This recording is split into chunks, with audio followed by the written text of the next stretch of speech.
నమస్తే, welcome to RK news. అభివృద్ధిపైనే ఒక సంవత్సరం దృష్టి పెట్టాలని స్థానిక ఎమ్మెల్యే ఎన్ఎం శ్రీనివాస్ రెడ్డి చెప్పారు. గురువారం మహబూబ్ నగర్ మున్సిపాలిటీలో జరిగిన వార్షిక బడ్జెట్ మరియు పురపాలక సంఘం యొక్క సాధారణ సమావేశాలకు ఆయన ముఖ్య అతిథిగా పాల్గొన్నారు. ఈ సందర్భంగా ఆయన మాట్లాడుతూ municipal chairman Anand Goud Mahabubnagar municipality budget ను ఉన్నతంగా రూపకల్పన చేశారని ఆయన చెప్పారు. గత 4 సంవత్సరాలు అభివృద్ధికి దూరంగా ఉన్న కాలనీలను, స్లమ్ ప్రాంతాలను గుర్తించి త్వరితగతిన అభివృద్ధి చేయాలని ఆయన సూచించారు.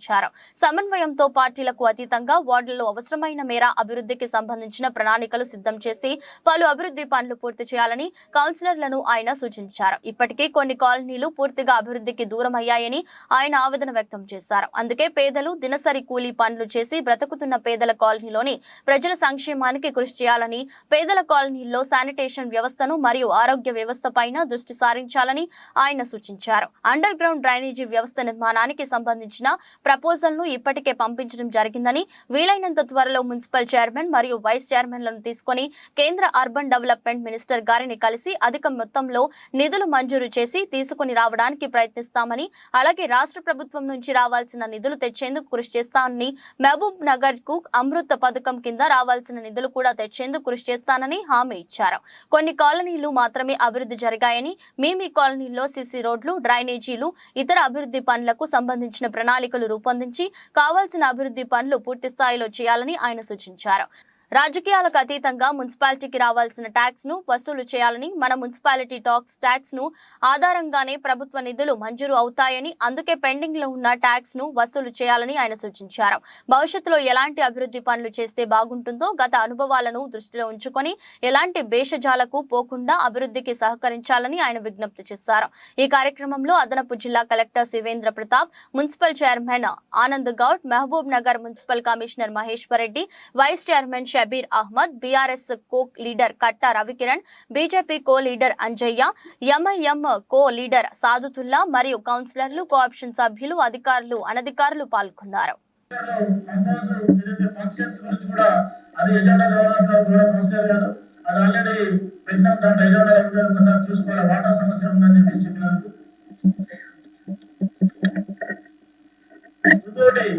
దయచేసి మనందరం ఒకటే, ఈరోజు మనది అమృత్ సిటీగా మనది పేర్కొన్నది. ఈ అమృత్ సిటీగా పేర్కొన్నదంటే మనకు రెవెన్యూ, ముఖ్యంగా మన మున్సిపాలిటీలో బడ్జెట్ కావాలని, మనకు ఎక్కడ కూడా బడ్జెట్ కావాలంటే ప్రాపర్టీ ట్యాక్స్ కానీ మిగతా ఎలాంటి రెవెన్యూ సంబంధించిన విషయంలో మనం కూడా బాగా అన్ని కలెక్షన్ చేసి మనకు రెవెన్యూ ఇన్కమ్ రావడానికి తగిన అధికారులు కానీ అందరూ కూడా ముందుకు వస్తే మన రెవెన్యూ పెరిగి, బడ్జెట్ పెరిగి, దానిపై ఆడిట్ పంపిస్తే దానికి ఒక ప్యానల్ ఒకటి పైన ఏదైతుందో దాన్ని చూసి కూడా మన కొన్ని అమృత్ సిటీ నుండి కూడా కొన్ని మనకి శాంక్షన్, మన గ్రాంట్ శాంక్షన్ రావడం జరుగుతుంది. కాబట్టి మన రెవెన్యూ ఏం కూడా ఇప్పటి వరకు కూడా ఏం రాలేదు. 40-50 వేలు డైలీ లాస్ట్ ఇయర్ నేను చూస్తే, లాస్ట్ మంత్ చూస్తే ఒక్కొక్క రోజు 40-50 వేలు కూడా తీసుకురాలేదు. ఈ రోజు 10 రోజుల నుంచి చూస్తున్నాం. మేము అధికారులతో, అన్ని సంబంధించిన శాఖ అధికారులతో మేము ఈ రోజు సమీక్ష చేస్తే అందరి దగ్గర రివ్యూ మీటింగ్స్ పెడితే రెవెన్యూ వాళ్ళకి ఒకటే చెప్పడం జరిగింది. ఎక్కడ కూడా మన ప్రాపర్టీ ట్యాక్సెస్ కానీ, ట్యాక్స్ ట్యాక్సెస్ కానీ దీని విషయంలో అందరూ కూడా నిర్లక్ష్యం వర్తించకుండా మనం అందరం కూడా యాక్షన్ తీసుకొని ముందుకెళ్లాలని కూడా కోరుకున్నాం. అదేవిధంగా ముఖ్యంగా మనకు ఒక చిన్న సమస్య ఉంది సార్, ఎమ్మెల్యే గారికి మేము ఒకటే సభలో తెలియజేస్తున్నాం.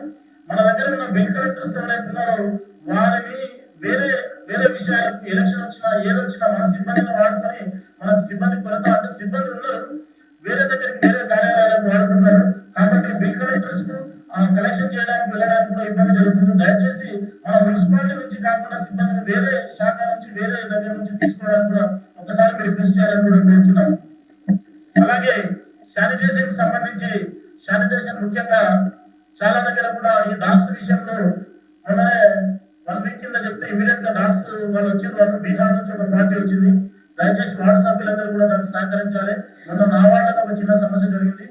స్ట్రీట్ డాగ్ అనుకున్న ఇంట్లో ఉన్న డాగ్ తీసుకుంటుంటే వాళ్ళ పుట్టిన పిల్లలు, ఆ పిల్లలు బెదిరిపోయి వృద్ధసాపం అంటే వాళ్ళ లాంగ్వేజ్ ప్రాబ్లం కూడా ఉంది, వాళ్ళకు లాంగ్వేజ్ ప్రాబ్లం కూడా ఉంది.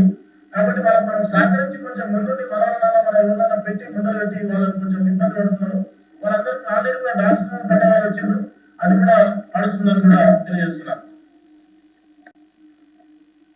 రైతుగా వసూలు విషయంలో పేద ప్రజలకు అన్యాయం జరుగుతుంది. దుఃఖాన్ని కానీ రెక్కాడని జీవితాల కొరకు పేదల కొరకు మనమందరం కూడా ఆలోచించాల్సిన తరుణంలో ముఖ్యంగా కూడా వాళ్ళందరూ పేద రైతులు, చిరు వ్యాపారులు వాళ్ళందరూ కూడా వాళ్ళపై జులుం అవన్నీ నడవకుండా ఉండాలంటే ఆ పేద రైతులను దృష్టిలో ఉంచుకొని ముఖ్యంగా గత ఎలక్షన్లో కూడా మన ఎమ్మెల్యే గారు చెప్పడం జరిగింది. దాని గురించి తై బజార్ రద్దు చేయడం అయినదని కూడా నేను సభాముఖంగా తెలియజేస్తున్నాను. సేల్స్ ఏదైతే టెంట్ హౌస్ గురించి 19 లక్షల చిల్లర ఎవరైతే పెట్టిందో అది 10 రోజుల కంటే ముందు అది జరిగినాయి. ప్రజాపాలన అంటే ఆ గవర్నమెంట్ ప్రోగ్రామ్ ఏదైతే జరిగిందో ఆ గత కమిషనర్ కానీ గత సంబంధించిన పాలకులకే దాని విషయం గురించి తెలుసు. దాని గురించి పై అధికారులను నేను చర్చించి దాని గురించి కూడా మాట్లాడతానని కూడా తెలియజేస్తున్నాను.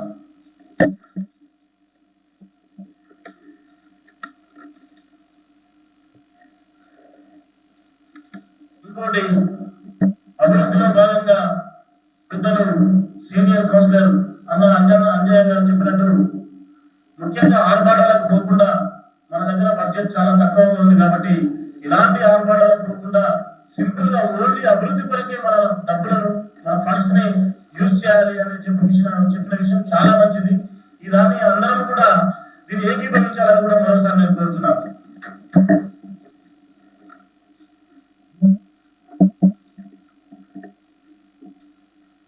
ఈ ఏజెన్సీల విషయంలో సంబంధించిన విషయం గురించి అదందరి అధికారులతో కౌన్సిలర్లతో చర్చించి ఆ అంశాన్ని మళ్ళీ చర్చించి మనం దాని నిర్ణయం తీసుకున్నామని కూడా కోరుతున్నాను.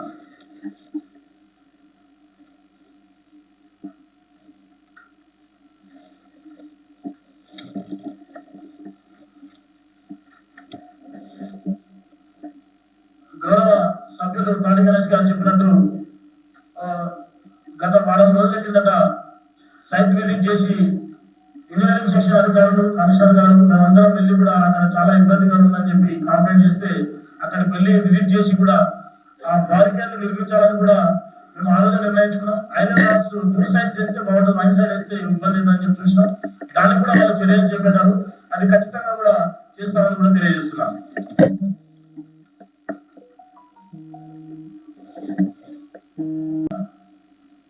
సోదరుడు సాగతని గారు చెప్పినట్టు రంజాన్ సమయంలో కూడా వాళ్ళు రాత్రులు ఎక్కువసేపు వెళ్తూ ఉంటారు. ఉదయం మార్నింగ్ సమయంలో డస్ట్ చేసే వాళ్ళు ఎవరైతున్నారో శానిటైజేషన్ సెక్షన్ వాళ్ళు దయచేసి కొంచెం మైనారిటీ వార్డ్స్ సంబంధించిన కొన్ని ఏరియాస్లలో ఆ టైమింగ్స్ చేంజ్ చేస్తే బాగుంటుందని కూడా కోరుకుంటున్నా. అలాగే ఈవినింగ్ టైంలో ఫ్రూట్స్ కానీ అవన్నీ కటింగ్ చేసిన డస్ట్ మొత్తం తీయడానికి కూడా డైలీ వైజ్ గా 1 మంత్ కొంచెం స్పెషల్ ఎవరైనా పెట్టుకోవడానికి చూసుకోవాలని కూడా కోరుతున్నారు. చిన్న విన్నపం, నిజంగా కూడా రాబోయేది మనకి ఎండాకాలం కాబట్టి నీరు మరియు విద్యుత్ సమస్య కూడా చాలా దగ్గర ఉంది. కొంత ఎలక్ట్రిసిటీకి సంబంధించి కూడా మీరు సంబంధించిన అధికారుల దగ్గర కూడా మనం మాట్లాడాల్సి కొంచెం మా వార్డు సభ్యులకు మన పట్టణానికి కూడా కొంత మీరు మాట్లాడాల్సిందిగా కోరుతున్నాను. అధికారుల దగ్గర చాలా మంది దాదాపుగా మెజార్టీ ఈ రోజు అందరూ లేచి కూడా అందరి సమస్యలు చాలా స్వేచ్ఛగా చాలా ప్రశాంతంగా చాలా వినయంగా కూడా అందరూ కూడా విన్నవించుకున్నారు. మీ అందరి సమస్యలు మన అందరి సమస్యలను తీర్చడానికి మన ఎమ్మెల్యే గారు మన ముందున్నారు. వారు మన ఎమ్మెల్యే గారు ఎన్ఎం శ్రీనివాస్ రెడ్డి గారు ప్రస్తావించాల్సిందిగా కోరుతున్నారు.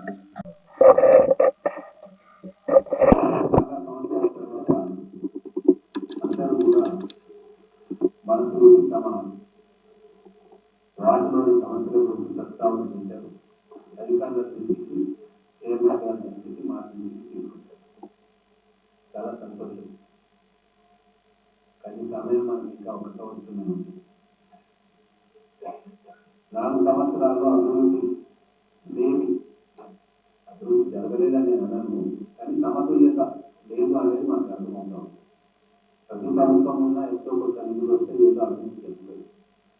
కానీ మనం ఇక్కడ కూర్చొని చేయాల్సింది ఏంటి అంటే వచ్చిన ప్రతి పైసా కూడా సక్రమంగా మనం ఖర్చు పెడుతున్నాం అనేది చూసే బాధ్యత మన కౌన్సిలర్లు. అధికారులతో సక్రమంగా పనిచేయించుకునే బాధ్యత కూడా మనది. ఒక్కోసారి అధికారులకు పని వచ్చి రిక్రూట్మెంట్ లేక సిబ్బంది కొరత కూడా ఉంటుంది. అది కూడా గమనంలో తీసుకోవాలి. వాళ్ళకు తగిన సమయం కూడా మనం ఇవ్వాలి. అంత మాత్రం చేత ఏం చెప్పినా ఎప్పుడు చెప్పినా తర్వాత ఇస్తామంటే కూడా అది దాని మీద మనం ప్రాపర్ యాక్షన్ కూడా తీసుకోవాల్సిన బాధ్యత ఉంది. చాలా సమస్యలు ఎవరైతే దీంట్లో మేము అంటే ఎమ్మెల్యేగా మేము చేయాల్సింది ఇమీడియట్గా చేసేస్తాం. టైం కూడా పట్టదు. జనరల్ ఫండ్ నుంచి మనకు వచ్చేది వార్తల్లో ఇస్తాము. దాంట్లో ఎటువంటి వివక్ష కూడా ఏముండదు. ఎందుకంటే అందరు కౌన్సిలర్స్ ఈక్వల్. మేము ఒకరు గొప్ప ఒక కాలు ఒక దగ్గర ఒక దూరం అనేది చూడము. మున్సిపాలిటీ బడ్జెట్స్ నుంచి వచ్చేది అందరికీ కూడా అవసరాలను బట్టి ఖచ్చితంగా ఈక్వల్గానే వస్తుంది. కానీ కొన్ని సంవత్సరాలుగా కొన్ని వార్డ్స్ నిర్లక్ష్యం చేయబడి ఉంటాయి. మరి వాటి పరిస్థితిని చూడాల్సిన బాధ్యత పడుతుంది. న్యూమోదీ నగర్ వాస్తవంగా చాలా దారుణంగా ఉంది పరిస్థితి. అంబేద్కర్ నగర్ దగ్గరగా ఉన్న కాలేజీల పరిస్థితి దారుణంగా ఉంది. సో అక్కడ ఉన్న సభ్యులు ఏ పార్టీకి చెందిన వాళ్ళు ఏందో అనేది అప్రస్తుతం. పేద వర్గాలు నివసించే కాలనీస్లలో బస్తీలలో స్లమ్స్లలో మనం అందరం కూడా స్పెషల్ ఫోకస్ పెట్టాల్సిన అవసరం. ముఖ్యంగా ఎస్సీ ఎస్టీ బీసీ జనాభా ఎక్కువగా పేదరికంలో ఉన్న సెక్షన్స్ దగ్గర, కాలనీస్ దగ్గర, బస్తీల దగ్గర, స్లమ్స్ దగ్గర మైనార్టీస్ పేద మైనార్టీస్ నివసించే ప్రాంతాల్లో మనం ప్రత్యేకమైన శ్రద్ధ పెట్టి ఎక్కడ కొద్దిగా ఎక్కువ బడ్జెట్ కేటాయించుకుంటే దాన్ని మిగతా వాళ్ళు ఉదార స్వభావంతో పెద్ద మనసుతో సపోర్ట్ చేయాలని చెప్పి నేను కోరుతా ఉన్నాను. మన రవికిషన్ గారు మిగతా సభ్యులు 100 crores గురించి చెప్పారు. వాస్తవంగా 100 crores అంటే ఎంత సంతోషపడ్డా గెలిచిన తర్వాత. ఎందుకంటే నా చేతులతోటి కౌన్సిల్ సభ్యులందరినీ తీసుకెళ్ళి ఆ 100 కోట్ల పనులు చేయించుకుంటే నా జీవితం ధన్యమైన ఆనందంతో నేను మొట్టమొదటి చేసిన పని చేసిన తర్వాత ఆ కాగితం తీసుకొని సీఎం ఆఫీస్ దగ్గర సెక్రటరీ గారు వెళ్ళిపోయాను. ఆయన కూడా నిజమే అనుకుని టీవీకి రాసింది. ప్రిన్సిపల్ సెక్రటరీ గారు వెళ్ళిపోయినా, ఫైనాన్స్ డిపార్ట్మెంట్ గారు వెళ్ళిపోయినా, మళ్ళీ లాస్ట్ సీఎం గారి దగ్గర పోయి స్పెషల్ గా నేను అడిగినందుకు సీఎం గారు తీసుకొని రివ్యూ పెట్టి ఈ డబ్బులు ఎస్డిఎఫ్ అని ఉంది. దాంట్లో చూడండి special development fund. Special development fund అనేది కేటగిరీ సీఎం గారి ఇష్టానుసారం వారి ఇష్టం. గతంలో ఎన్నికల ముందు 3,500 కోట్లు గత సీఎం గారు ఎస్డిఎఫ్ పేరు మీద ఎవరంటే వాళ్ళకి 100 200 600 కాయిదాలు తీసుకొని ఇది పరిస్థితి.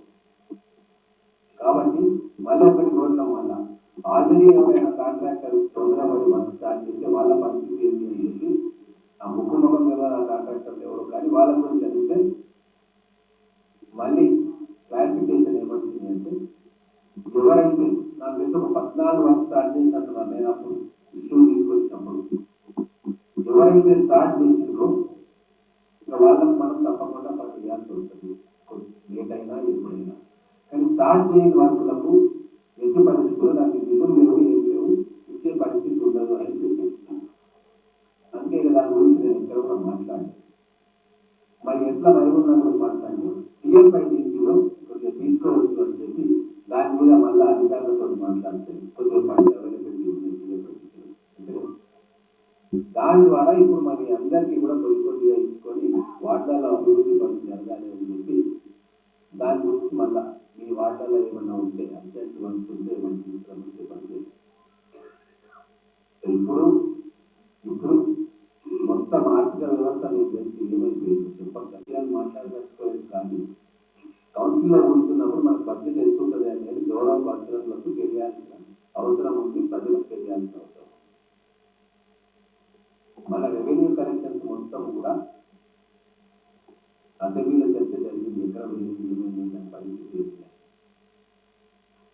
జీతాలను కూడా ఇబ్బందికర పరిస్థితుల్లో అవన్నీ కూడా ఇప్పుడే కాలే, 1-2 సంవత్సరాల నుంచే నడుస్తూ ఉంది. కానీ మనం మభ్య పెట్టుకున్నాం మన ప్రజలు. ఈ ప్రాజెక్టు ఆ ప్రాజెక్ట్ అని చెప్పి కాయిదాలు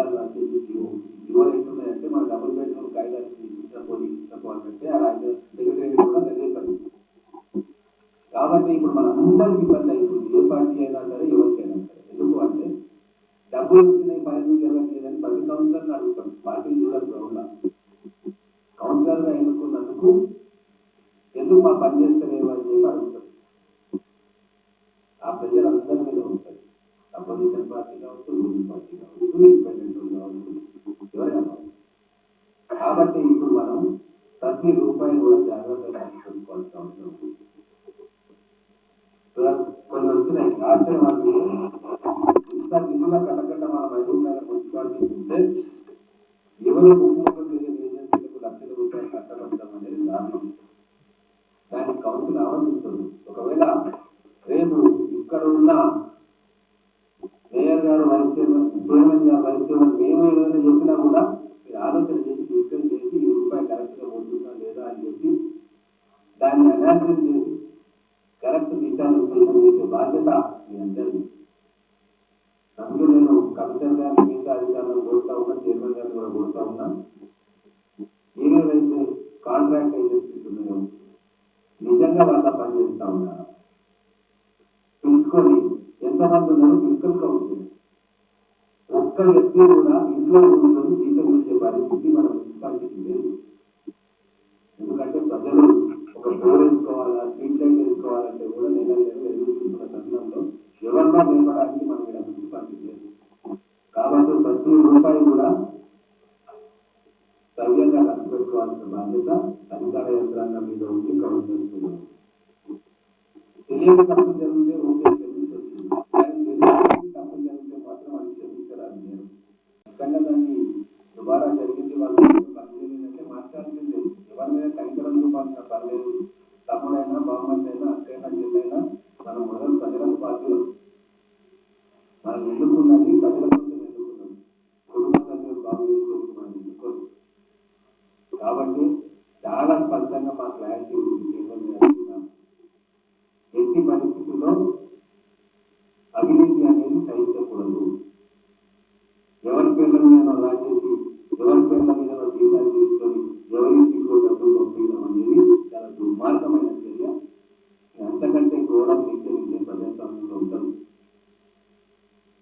ఒకసారి హైదరాబాద్ లో కూడా చెప్పినాం, మళ్ళీ ఒకసారి చెప్తా అంటే ఒకరేం లేదు, 5 నిమిషాలు చెప్పొచ్చు కాదు, చిన్న కథ కాదు, వాస్తవం. అంటే అర్థశాస్త్రం వ్యవహారానికి కౌటింగ్ ఆయన ప్రధానమంత్రిగా అక్కడ వ్యవహారాలు తీసుకోవడంగా దగ్గర మరో సామర్థ్యం. రోజు సాయంత్రం పూట వాళ్ళ బంధువులు వాళ్ళ దగ్గరికి వచ్చి లెక్కలు రాస్తా ఉన్నారు రాజ్యానికి సంబంధించి.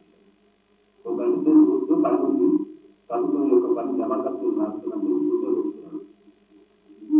అయిపోయింది. ఒక గంట సేపటి తర్వాత నా పని అయిపోయింది అని చెప్పి ఆ ముందు పని కూర్చొని మాట్లాడుతున్నాను అని చెప్పి కూర్చున్నాక ఆ దీపాన్ని ఆర్పేసి పక్కన ఇంకో దీపాన్ని వెలిగిస్తున్నాడు. బంధువు అడిగి ఎందుకు ఆ దీపం ఆర్పేసి ఈ దీపం వెలిగిస్తున్నాడు అని చెప్పేది ఏంటంటే, ఇది నేను ప్రభుత్వ పని చేస్తున్నాను కాబట్టి ఈ చెరువులు కలిసి ప్రభుత్వం భరిస్తుంది.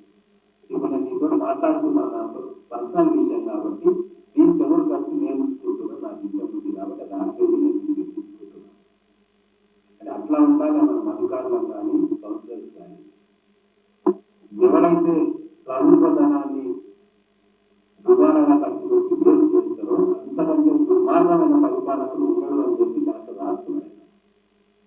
అదే స్ఫూర్తిగా మనం పనిచేయాల్సి వస్తుంది. మొదటిసారి మనం చదువుతున్నాం కాబట్టి అట్లా చెప్పాల్సి వస్తుంది. సరే తెలియక పొరపాటు జరిగితే అది వేరే విషయం. ఇప్పుడు ఏముంది, చాలా విషయాలు మనం చాలా ఈజీగా తీసుకుంటున్నాం. ట్యాక్స్ కలెక్షన్ విషయంలో ఒకటి ఆప్షన్ వేసినా ఏమేసినా వ్యాపారస్తులకు రీజనబుల్ గా ఉండేటట్టు చూసుకోవాలి. అప్పుడేమో టెండర్లు పెట్టి మీ ఇష్టం ఉన్నట్టు వాడండి అని మనమే ఎంకరేజ్ చేస్తాం. తర్వాత కట్టొద్దు బాబు అని చెప్పి మనమే అంటాం. దీంతో ఏమైంది, అంతో ఇంతో వచ్చే ట్యాక్స్ కలెక్షన్ కూడా మొత్తం ఆగిపోయింది. నేను ఇప్పుడు చూస్తా ఉన్నాను కదా 2 నెలల నుంచి ఎన్నో షాపులలో మేము కట్టలేము అంటున్నాం. మరి టెండర్ ఎందుకు వేసిండ్రు అంటే సమాధానం ఉంది. అందుకే మనం ఎవరైనా కౌన్సిలర్స్ కానీ ఆఫీసర్స్ కానీ నేను కానీ చైర్మన్ గారు కానీ వైస్ చైర్మన్ గారు కానీ ప్రజలకు ఏదైనా విషయం చెప్పి చాలా బాధ్యతతో చెప్పాలి. దాని రిపర్కషన్స్ ఎక్కువ ఉంటాయని చెప్పి దూరదృష్టితో ఆలోచించి చెప్పాలి. అప్పుడే నిజమైన నాయకులు ఎందరో ప్రజలు గౌరవిస్తారు. పట్టం కలుపుకుందామని చెప్పి మాట నమ్మి కొన్ని రోజులు ఆత్మహత్యలు చేసుకుంటా ఉన్నాయి ఈరోజు తెలంగాణ రాష్ట్రంలో. మన దగ్గర కూడా కొంతమంది కాంట్రాక్టర్లు పరిస్థితి సూచన ఏంటంటే మన రెవెన్యూ కలెక్షన్ డ్రాప్ అయింది. మొత్తం తెలంగాణలో మనం లాస్ట్ లో ఉంటాం. షాపులు మనకు అసెట్స్ దాంట్లో రెవెన్యూ రావాలి. దాన్ని ఎంత రివైవ్ చేసుకుంటామో ప్రతి షాపులు ఎక్కిస్తాము. ఇచ్చేది కూడా అలాట్మెంట్ పారదర్శకంగా ఉంది.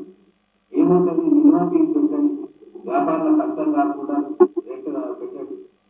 అందరినీ పిలిచి ఎవరెవరు అప్లై చేసుకుంటారో పిలిచి లాటరీ తీయండి, ఎవరికి వస్తే వాళ్ళకు.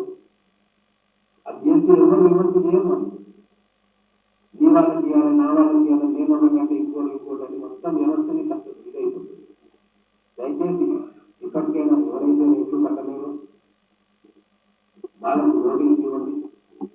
లేదు కూర్చొని అడ్వకేట్ సెటిల్మెంట్ చేసుకుంటారు అంటే కూర్చొని మాట్లాడండి. లేదు మాతో కాదు మేము ఖాళీ చేస్తామని చెప్పి చాలా మంది అంటున్నాం. మరి అటువంటి వాళ్ళని పిలిచి ఏదో అన్న మున్సిపాలిటీ కూర్చొని ఈ పాత పత్రాలు ఏమైనా చేయగలుగుతామో వాళ్ళకి హెల్ప్ చేయగలుగుతామా చేసి మనం తప్పుకోమని చెప్పండి, రీఅలాట్మెంట్ చేయండి.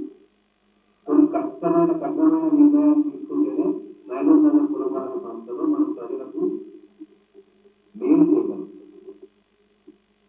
మన మున్సిపాలిటీ డబ్బులు ₹1 కూడా బయట ఖర్చు పెట్టుకోవడానికి కౌన్సిల్ అంగీకరించకూడదు. మున్సిపాలిటీ ఏ ఖర్చైనా పర్వాలేదు పెట్టుకోవచ్చు కౌన్సిల్ ఆమోదంతో, కానీ అది మున్సిపాలిటీ పరిధిలోనే పెట్టాలి. ₹1 ఒక నయా పైసా కూడా బయట పెట్టడానికి వీలేదు. అందుకే కదా మీరు అందరూ ఉన్నదానికి మనం అందరూ ఉన్నాం. దానికి వేరే ఫండింగ్ సోర్సెస్ ఉంటే తెచ్చుకోవాలి చేతనైతే.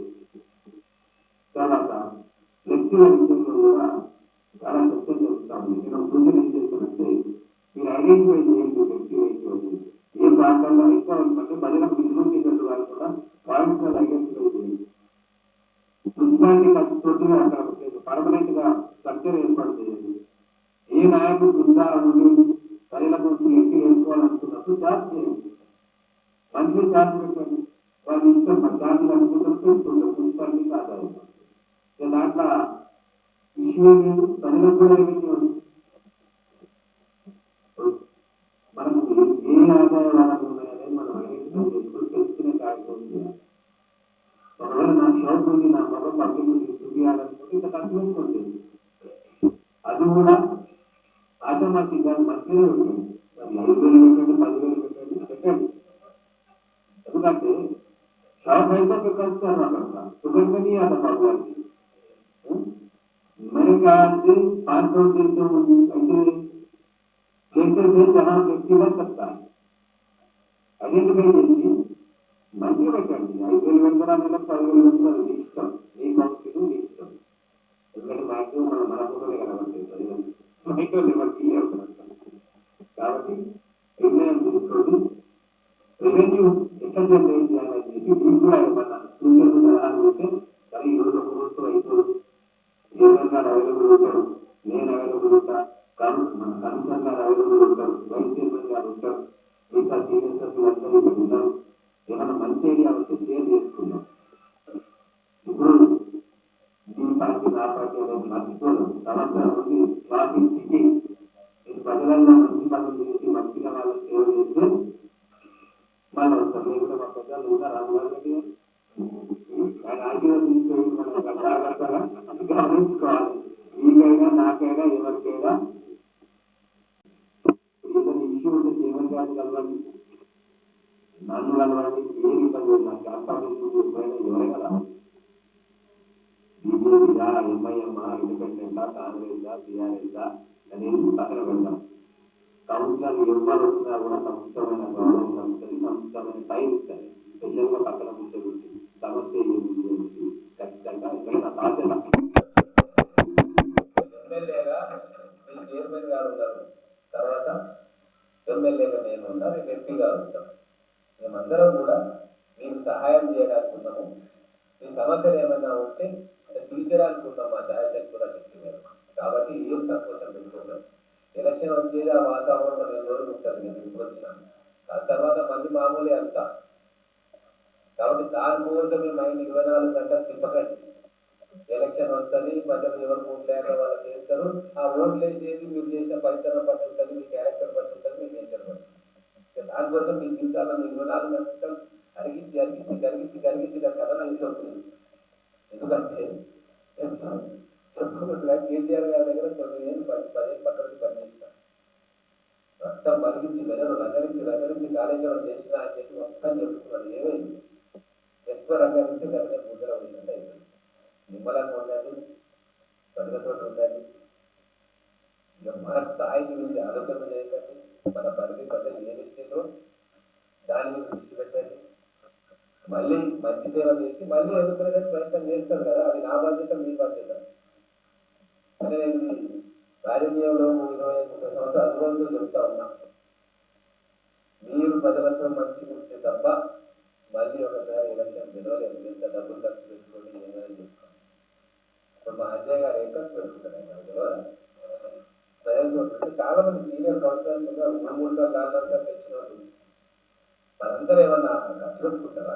శక్తిగా పెట్టుకుంటారు, కానీ వాళ్ళు ప్రజలకు రవికిషన్ రెడ్డి గారు ఎన్నిసార్లు చేసింది? 3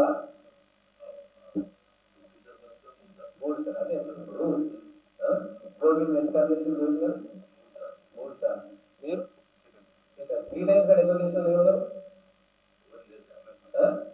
మీరు గోవంశం ఒకసారి వాళ్ళకే గెలిచే అవకాశం ఉంటుంది తప్ప ఇక మిగతా వాళ్ళు పట్టుకొని హంగామా చేసి 20 మంది యూత్, 60 మంది యూత్, 100 మంది యూత్ అంటే పని చేస్తేనే ప్రజలు మళ్ళా ఓటేస్తారు. నాకైనా, మీకైనా, సీఎం గారికైనా, ప్రధానమంత్రి గారికైనా ఇదే ఫార్ములా. తర్వాత అధికారులను అయితే నేను చాలా స్ట్రిక్ట్గా చెప్తా ఉన్నా. నేను కొద్దిగా మా కౌన్సిలర్లు ఏమైనా పొరపాటు తప్పు చేసినా కూడా నేను క్షమిస్తాను. ఎందుకంటే వాళ్ళకి పబ్లిక్ ప్రెజర్ ఉంటుంది. మళ్ళీ ఒకసారి ఎలక్షన్ చేయాలి అన్న ఒక తాపత్రయంతో తప్పులు చేస్తారు తెలిసి తెలవక.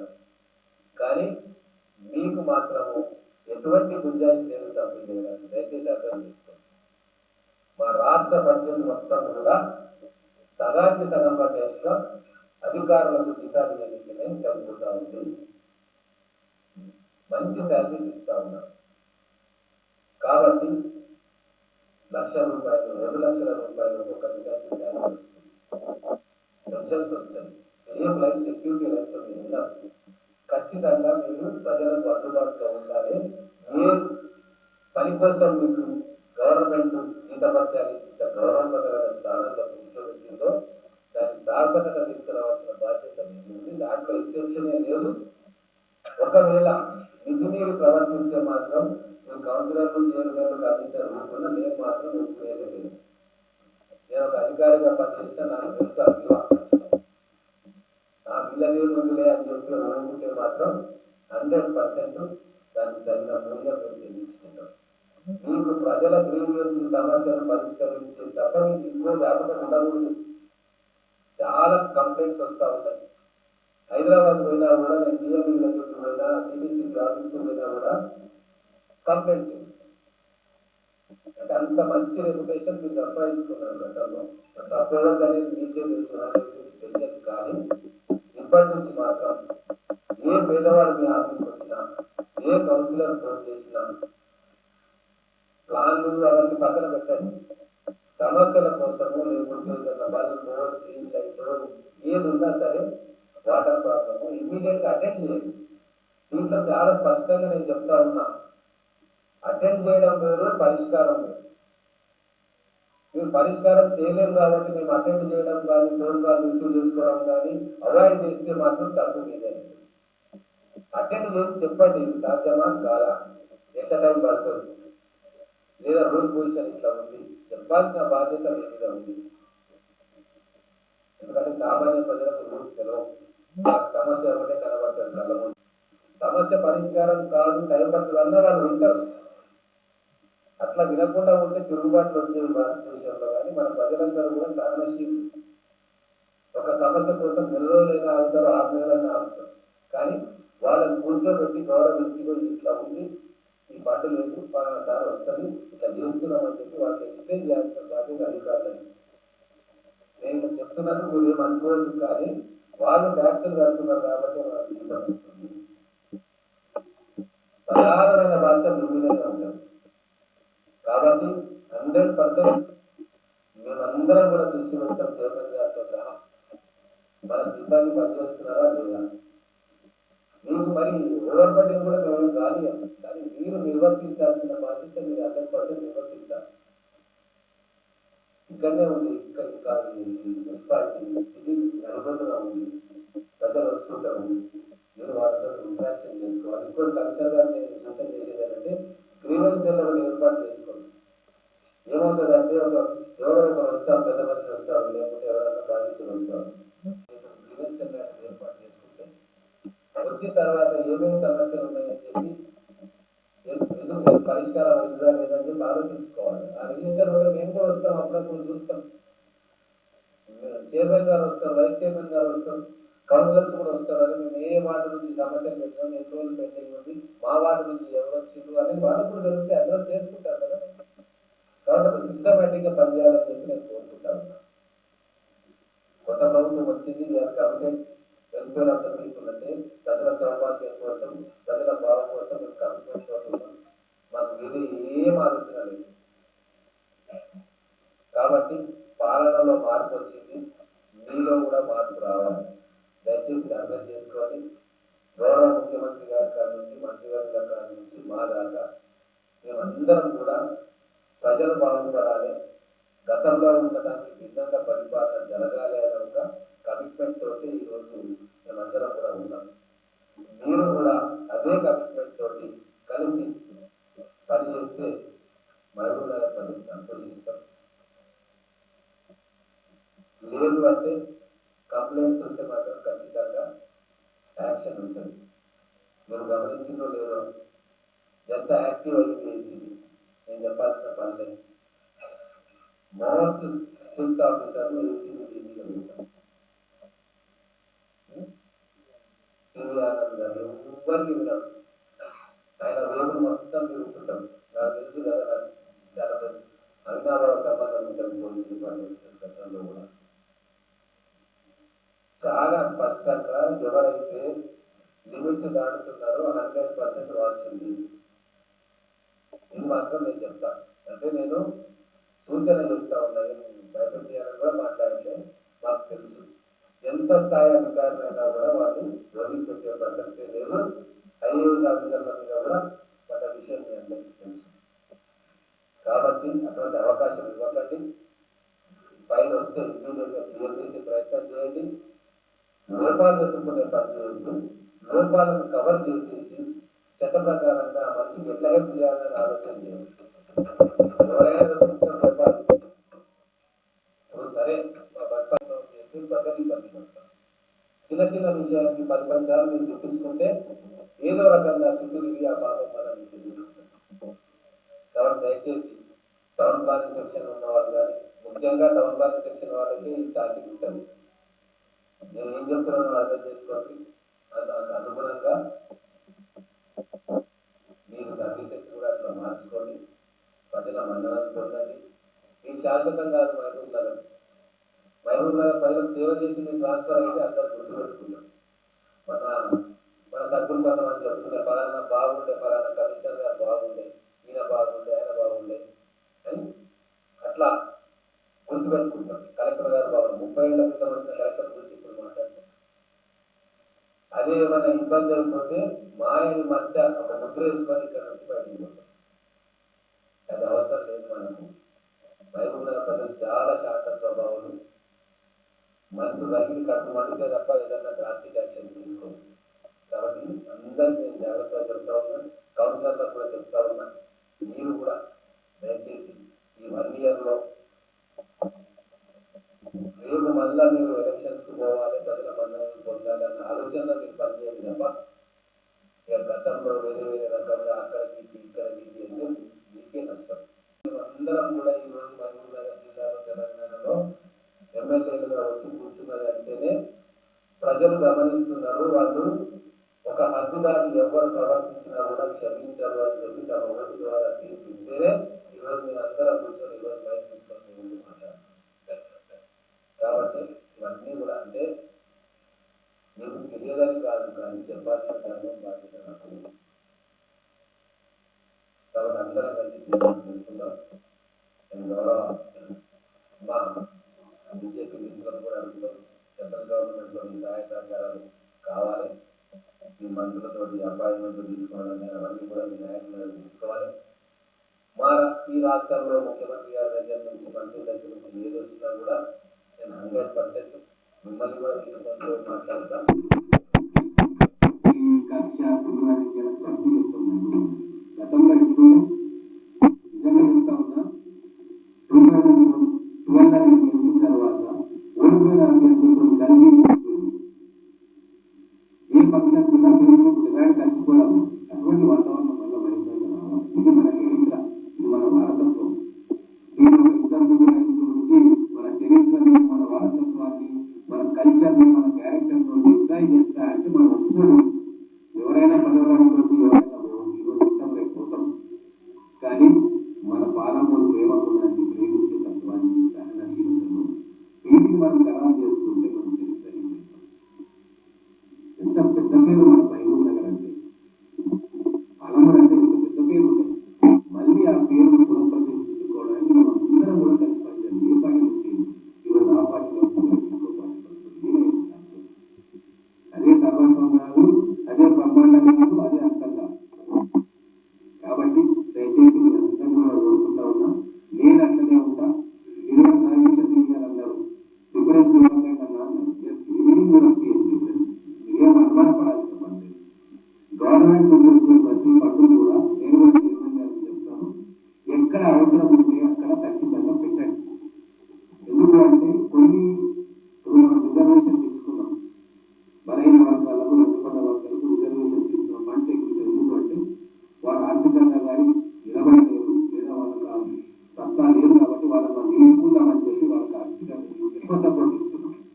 ఇక్కడ కూడా కొన్ని స్లమ్స్, కొన్ని కాలనీస్ లేదా కొన్ని బస్తీలు పేదరికంలో బతుకున్నారు కాబట్టి వాళ్ళు రూపాయి ఎక్కించుకుంటారు. మళ్ళీ ఒకటే సంవత్సరం కదా, నెక్స్ట్ మళ్ళీ వస్తాయి బడ్జెట్. కానీ ఎక్కడ కూడా కావాలని చెప్పి ఫలానా అని చెప్పి విమర్శ అయితే జరగదు.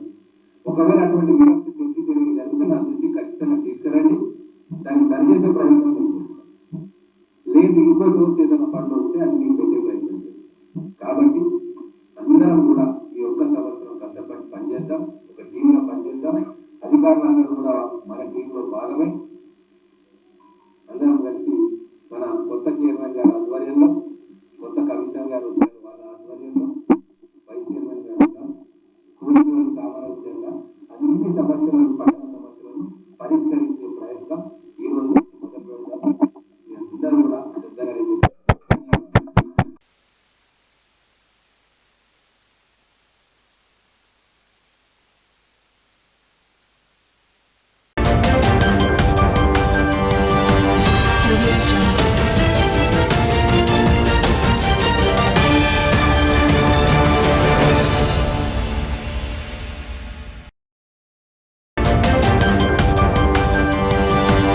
Thank you.